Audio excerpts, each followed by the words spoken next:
Hi everyone, my name is Zachary Leclerc and I'm running for president in this year's UMSU election. I'm running under the banner Zach for Prez. I'm running as an independent candidate because I don't believe in the slate system, and if I get in, inevitably we'll have a mixed slate and we'll prove that slates are not needed at UMSU and we can get rid of them in our election system. This video is my review of UMSU for U's policy. I think if I'm running as a president and I'm going to have a mixed slate, it's important for me to share my thoughts on all the candidates' policies, and I hope you enjoy or take into consideration what I have to say. I'm going to start with some issues I have with UMSU for U's policy. The first is their discussion around the health and dental plan. So it's kind of pretty straightforward. When it comes to the health and dental plan, we can increase service opportunities, which will increase the price, or we can decrease what is covered and decrease the price. There isn't really any middle ground in that. The pricing is essentially set. The only other thing that affects the price is how many more students are using the plan by how much. So we're using the plan more than what we put money in, which is awesome because it's costing the insurance companies more money, not us. However, to simply say that you're going to negotiate a better health and dental plan than what we have, it's just not possible. It's completely based on what students are using the plan and how they're using it right now. Paving Markham Road.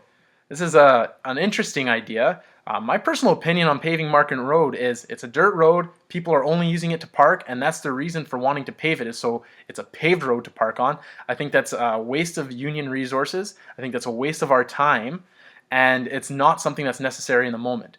Eventually, that whole area is going to be developed, and I don't see any real need to pave that road.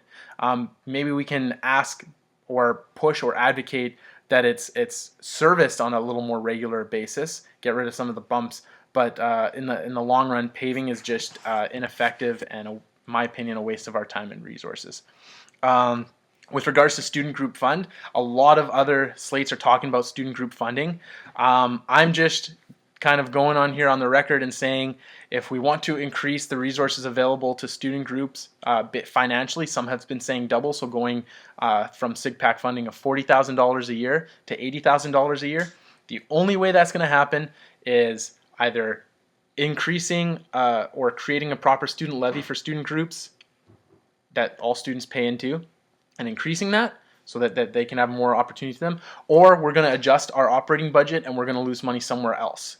It's been at $40,000 for a long time. I do agree there needs to be more, but to just put it in your policy and not acknowledge the fact that there needs to be money coming from somewhere else to achieve that, I think is wrong, and students need to know to ask that question. How are you going to implement this? Where is that additional money going to come from?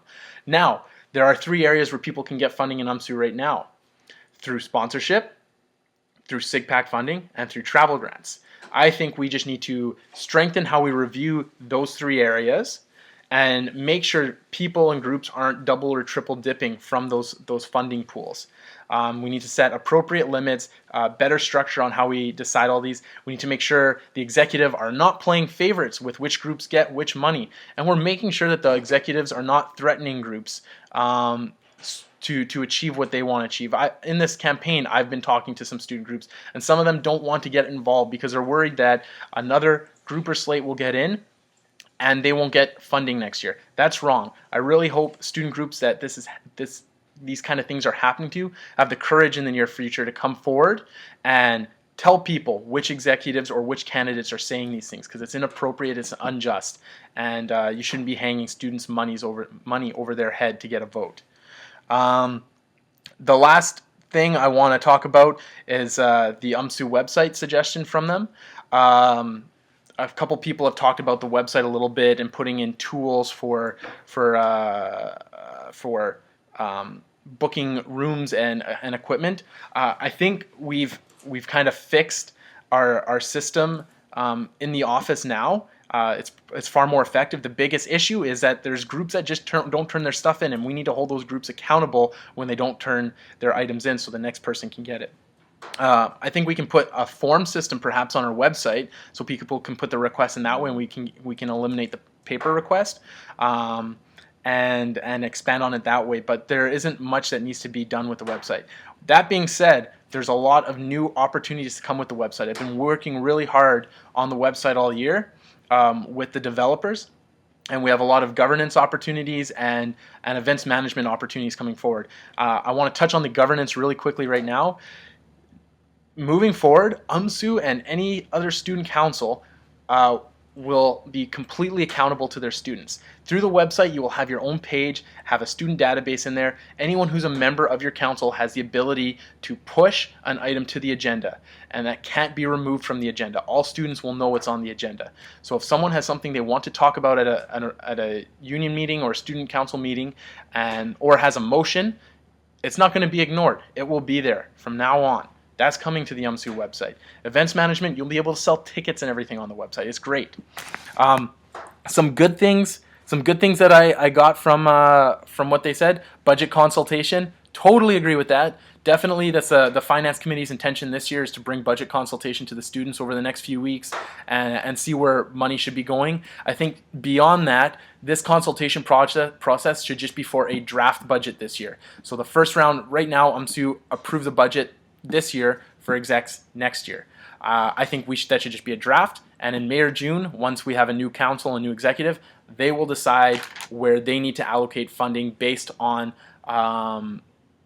their agenda for the year and the students' agenda for the year. I liked their ideas about revisiting Frosh and Frost. I think we just need an events management committee. That's something no other slates have talked about. I think we need an events management committee to work with our events coordinator and our VPSS. So that's consisting of students at large and counselors. So the entire event process has student involvement, not executive kind of dictation. Heated bus shelters is a great agenda. With the UPass coming in, we have some ability to push for a few of those things. Some stuff I want to drop truth on. So UPass, new opt-outs. There is no negotiating the UPass this year. There's nothing that can be done. It's gone through 2 referendums already. It's been approved by City Council, and it's been approved by the BOG. That's the Board of Governors at the university. It's set in stone. That's the price, and the agreement is set to be right now a 4-year agreement. So in 4 years, we can renegotiate for more opportunities for a student. The 2 things that we have the ability to work on right now, 2 things. What are city limits of Winnipeg? So transit will say theirs. My personal push is to narrow that city limit because we know a lot of the extremities of the city has poor bus route times. And then the other thing we can negotiate is for students living with disabilities. There's some opt-out opportunities already there for those students, but we need to expand on those, definitely. Everything else is essentially set in stone. Lastly, everyone, not just UMSU for You, but a lot of people are talking about live streaming UMSU council meetings. That's already underway. Our executive coordinator, our governance coordinator in the office already has a webcam. He used the Fort Garry forum that was in engineering last week as a test for it, and he's intending to work towards implementing it hopefully by the end of this year, but perhaps next year. So a staff member in the office is already on it. Live streaming is already coming. It doesn't need to be a campaign point, quite frankly. So that's what I have to say about UMSU for You. I hope you take everything I say with a grain of salt and get educated yourself.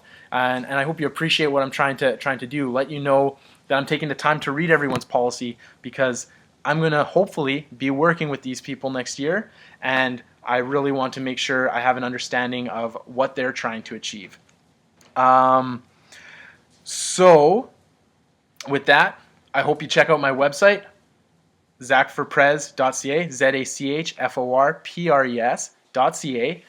Take a look at my policy. I also have information and links to all sorts of media events that's been happening the last 2 weeks, information on all the other slates, and a little bit about myself and why I would be a great president for the Student Union next year, representing all of you. I hope you enjoyed this video, and I'll see you another day.